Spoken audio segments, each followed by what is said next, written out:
He didn't ask for thanks. In truth, he hadn't even expected to survive the night. Out there, on the edge of the frontier, kindness wasn't currency. It was a risk. But when the old rancher found that barefoot Apache girl wandering alone by the canyon ridge, something deeper than caution stirred in his chest. She couldn't speak a word of English, yet her eyes spoke volumes of fear, of hunger, of a journey carved by loss. Most men would have turned their backs. Most would have remembered the raids, the bloodshed, and closed the door. But not him. Not that night.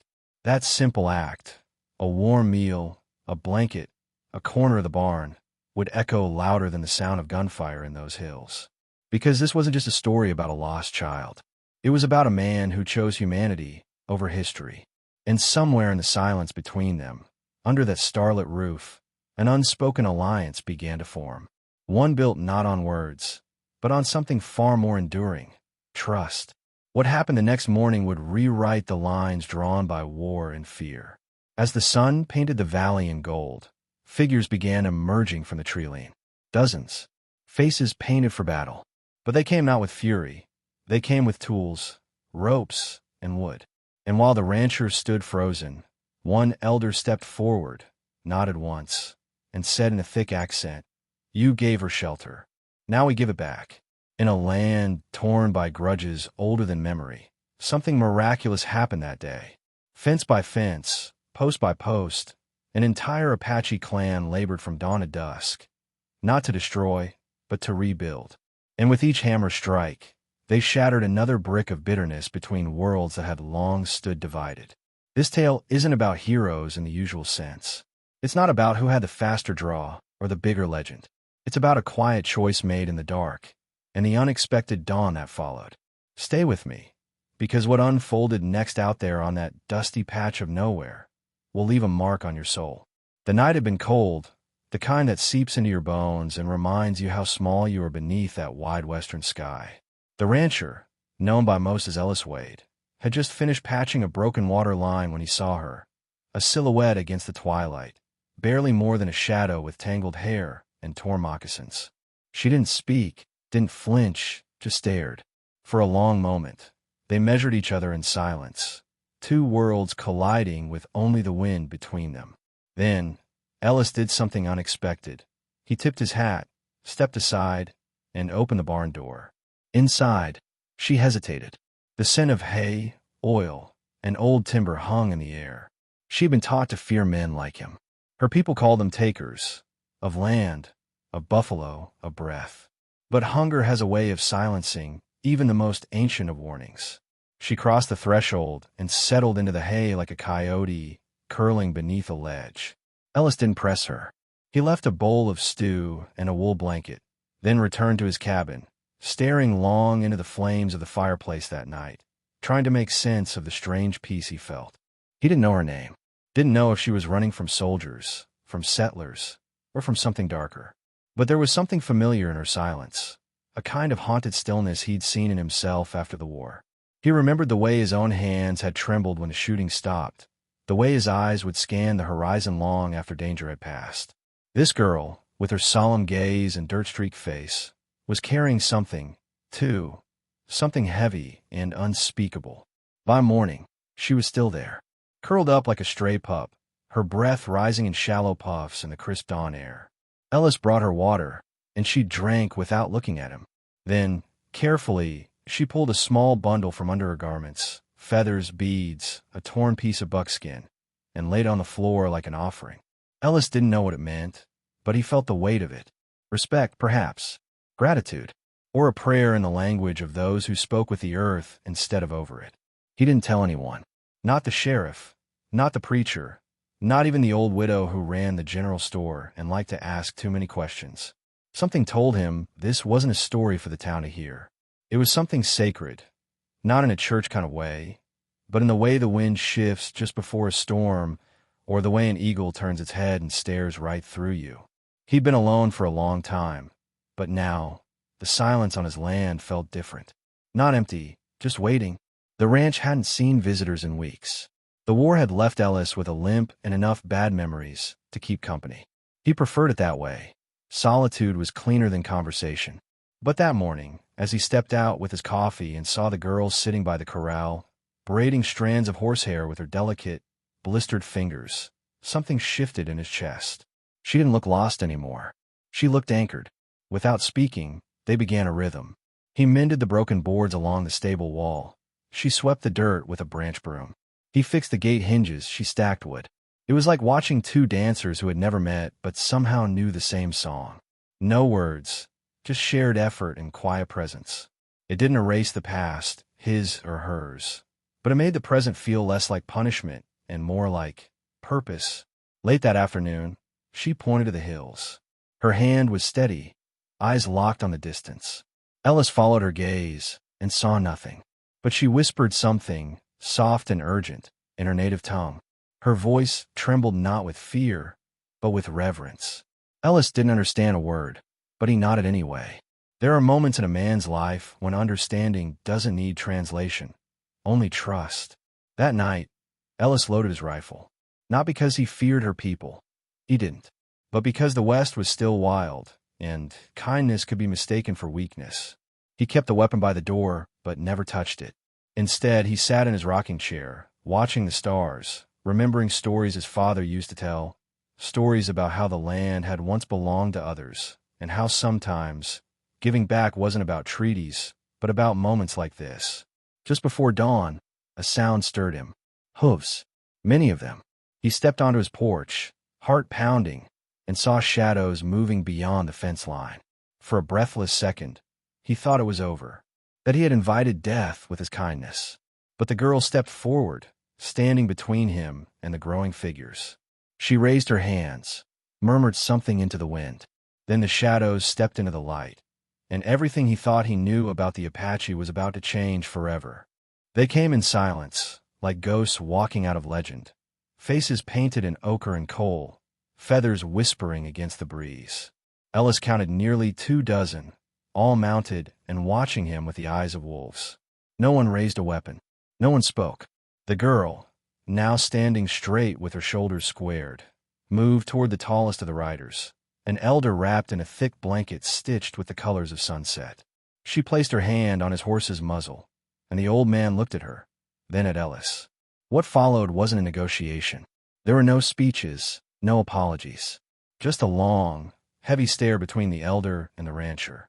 A meeting of weathered men who'd both buried too many loved ones. The girl turned, pointed to the fence behind the barn, the one Ellis had been too injured to finish. The elder dismounted. One by one, the others followed. And then, without a word, they began to work. Axes struck wood. Posts were pulled and replaced. Young braves dug trenches while elders checked the angles and joints. It was deliberate, efficient, and strangely graceful, as if they were building not just a fence, but a bridge over generations of blood. Ellis didn't move at first, stunned. Then, almost sheepishly, he grabbed his hammer and joined them. By midday, he was working beside a boy no older than 16, neither speaking, both sweating under the high sun. The town would never believe it. If they saw this, they'd cry betrayal, maybe worse. But Ellis didn't care. This wasn't for the town. This was for the land. For the girl who had slept in his barn. For the boy swinging a mallet beside him like they'd grown up on the same ranch. For something older than politics or grudges. Older than barbed wire and bullets. It was for dignity. As the fence took shape, so Tambum did something else. An unspoken understanding that men could still surprise the earth they walked on. Not with violence or conquest, but with mercy. Ellis wasn't rebuilding just a fence. He was witnessing the rebuilding of something inside himself. Something he thought the war had burned out of him long ago. Something that now, under the calloused hands of former enemies, was beginning to return. By sunset, the work was done. The fence stood straighter than ever before, running clean across the north side of the property like a scar, turned into a badge of honor. The Apache didn't wait for praise. They gathered their tools, mounted their horses, and began to ride out. But before they vanished into the dusk, the elder returned to Ellis. From a leather pouch, he drew a single eagle feather, bound with red twine, and placed it on the fence post nearest the barn. Ellis didn't ask what it meant. He didn't need to. In the old ways, a gift like that wasn't just symbolic. It was sacred, a mark of respect. a seal of peace, a promise that, on this land at least, something had changed. The elder raised his hand once in a gesture of farewell, then turned and disappeared into the horizon, his people trailing behind like a whisper fading into the wind. The girl stayed behind. For the first time, she spoke Ellis's name, softly but clearly. Ellis. He turned, surprised, and saw the faintest smile tug at her lips. It was the first time he'd seen her smile. She pointed to herself and said, Tala. A name. Her name. After all that had passed between them, this was her way of saying she was no longer lost. She had chosen to stay. In the days that followed, Ellis's ranch became quieter, not empty, but still. The kind of stillness that comes after a storm has passed and left the air clean. Tala began helping with the cattle. She spoke more, little by little, teaching him words in her language as he taught her to ride, to mend rope, to trust. There was no need for explanation. The bond between them had been forged in silence and sealed in a morning of labor and grace. Sometimes, as Ellis looked out across his land, he thought of the girl he found by the canyon, the one who had arrived as a stranger and somehow brought a forgotten people back to his fence. And he wondered how many fences across the West had been built to keep people out, when maybe, just maybe, they were meant to bring the right ones in. News of what happened on Ellis Wade's ranch didn't take long to stir whispers in the saloon and down by the trading post. Folks in town didn't take kindly to change, especially the kind that didn't come with a gunshot or a warrant. Old Mr. Granger spat tobacco and called Ellis a fool. The preacher offered a veiled sermon on keeping righteous company. But Ellis didn't flinch. Let them talk. For the first time in years, his land felt alive again, not just with cattle or crops, but with meaning. Still, there were looks, sideways glances when he brought Tala into town for supplies. Children stared. Mothers clutched their shawls tighter. Some spoke in low voices. Others just stared with suspicion carved into their faces like desert stone. But Ellis walked tall beside her, not as protector or guardian, but as someone who had been changed, as someone who had seen something deeper than color, language, or blood. He walked as a man who had chosen truth over tradition. Tala remained quiet in those visits, her eyes steady but observant. She wasn't afraid. She had seen fear before, real fear, the kind that stalks you through the forest or burns your village at night. This was just ignorance, dressed in Sunday suits. But still it weighed on her. She began to ask Ellis questions about laws, about land, about what made some people feel they were more deserving of the soil beneath their boots than others. Ellis had no easy answers, only the hard ones he'd learned too late. One evening, after a day of branding calves, Tala sat by the fire and told Ellis her story, not with full words, but through gestures, symbols drawn in the dirt, and broken English. She had lost her brother to cavalry raids, her mother to sickness. Her tribe had scattered, some fleeing north, others deeper into the canyons. She was the last of her bloodline, or at least she believed so. That night, Ellis didn't sleep. He sat under the stars, turning her words over in his mind like sacred stones. In the morning, he made a decision. He rode to the sheriff's office, took off his hat, and said plainly, "The girl stays with me. She's under my roof, my care, and my name, if it comes to that." The sheriff, a younger man with too much badge and not enough backbone, nodded stiffly, knowing full well Ellis Wade wasn't a man to argue with. Word got out quickly. The town had a choice to make: cling to fear or watch something remarkable take root in their own backyard. What followed was not a fairy tale. Acceptance doesn't bloom overnight in the West. It has to be earned, carved, fought for like water in the dry months. Some neighbors kept their distance, others muttered behind doors, but a few, just a few, began to see something else. They noticed how Ellis's herd grew stronger that spring, how his fences held against storms, how the once barren hills behind his land now shimmered with wildflowers no one remembered planting. And then came the children, curious, wide-eyed, braver than their parents. They came to the edge of Ellis's land, watching Tala from afar as she fed the horses or sang to the chickens in a tongue they'd never heard. One day, she called them closer, offered them a carved wooden flute, showed them how to play a simple tune. They laughed. She smiled. Something broke in the air, not loud but clean, like the snapping of an old, brittle chain. Ellis saw it all from the porch. saw the way fear began to soften into curiosity, how lines drawn in hatred started to fade beneath muddy boots and shared laughter. He knew better than to call it victory. Out here, nothing was ever truly won, only protected, nurtured, guarded like a flame against the wind. But he saw the seed of change planted, and it brought a kind of peace he never thought he'd feel again. Tala, for a part, changed too. The girl who once curled in the hay like a frightened doe now walked with purpose. She helped birth calves, broken a wild stallion, and even taught Ellis how to stitch leather the way her mother had taught her. She still prayed in her own language, still looked to the hills at dusk, as if waiting for something, or someone. But there was warmth in her eyes now, roots beneath her steps. And then, one morning, Ellis found something tied to the main gate. Another eagle feather, this one longer, glinting with a single strand of silver hair. It hadn't been there the night before. No footprints, no hoof marks, just a feather in the wind. He stood there for a long time, holding it in his weathered hands, heart heavy with something like reverence. The west had whispered again, and this time it was not a warning. It was a blessing.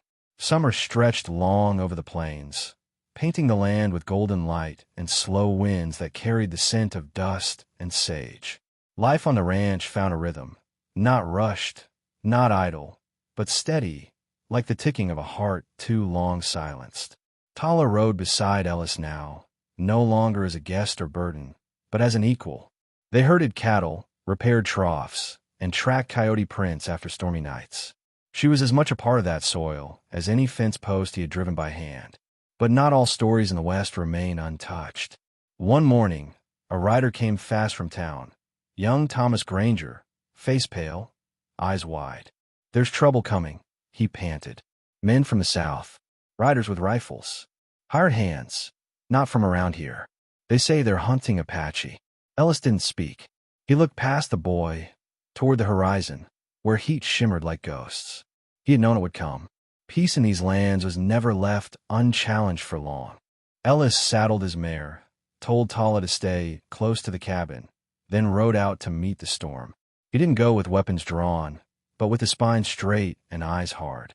At the old ridge road, he found them, 6 men, all muscle and mean. Their leader had eyes like cold iron, and a scar splitting his cheek like a lightning bolt. "We heard there's one on your land," the man said. "A red girl. We take her, and we leave clean." The air grew thick. Ellis didn't blink. "This land's mine," he said, voice low and firm. "And what's on is under my care. You ride past that gate, you ride against me." The scar man spat. "You take a savage over your own kind." Ellis didn't answer with words. He just reached down, loosened the strap on his holster. Slow, calm, final. The riders felt it. They shifted, cursed under their breath. The man with the scar stared a little longer, then jerked his reins and turned. They rode away.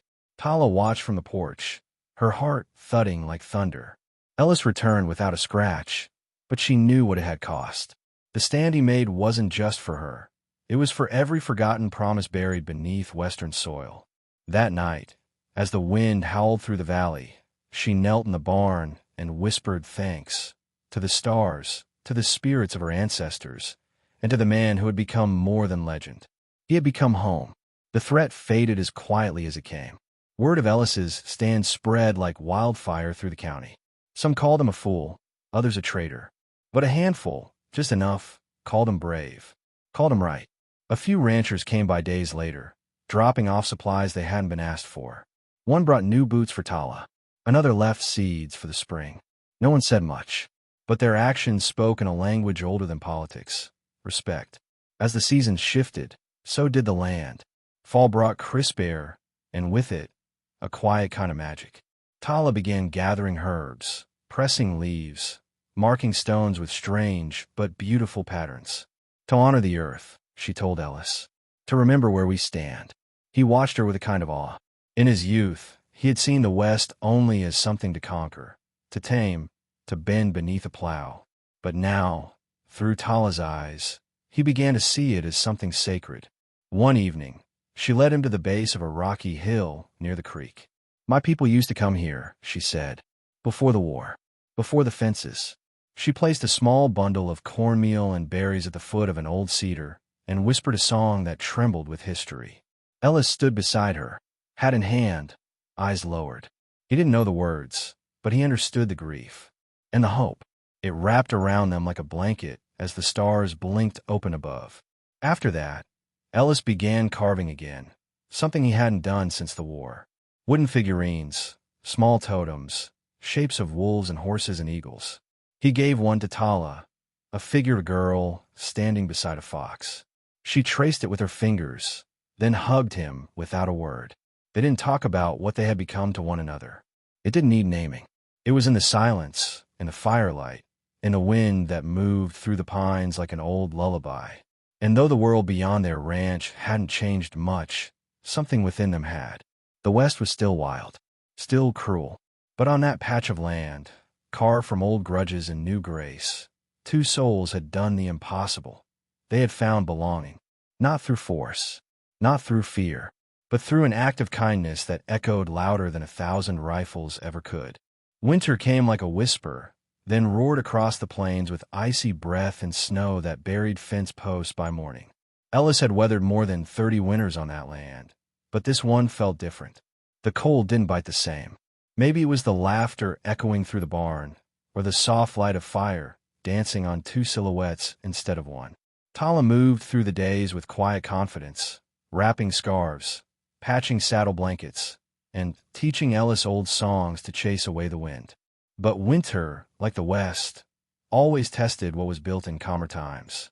One morning, while checking the North Range, Ellis's horse stumbled in the ice and rolled. He was thrown hard, ribs cracked, shoulder torn. He lay for hours in the snow, vision blurred, breath shallow. When Tala found him, she didn't panic. She moved with fierce urgency, wrapping him in furs, dragging him to the sled, whispering the names of her ancestors with each tug. Snow covered the trail, but she didn't stop. Not once. Back at the cabin, she nursed him with hands steady as stone. Herbs in steam, poultices pressed to flesh, broth made over slow flame. Days passed in a blur.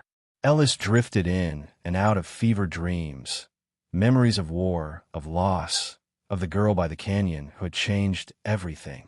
And every time he opened his eyes, she was there, not just watching, rooted, as if her spirit had woven itself into the logs of that house and would not let it fall. When he finally stood again, leaning on a cane carved from pine, he looked at her and said the words he had never spoken to anyone. "You saved me." Tala smiled softly, then turned and poured more tea. She didn't need his thanks. She had known since that first night in the barn that they were bound by something beyond language or blood. Her people believed in spirits tied to places. Ellis, once a skeptic of all things unseen, now felt it too, the presence of something sacred between them. Outside, the snow began to melt. Buds bloomed on the edge of the trees. Spring was on its way, slow but certain. And though Ellis bore the limp more prominently now, he moved with the calm of a man who had seen death and chosen to live deeper. The land had taught him much, but Tala had taught him why. Not for legacy, not for pride, but for the quiet moments between storms, when two souls find shelter not just in a house, but in each other.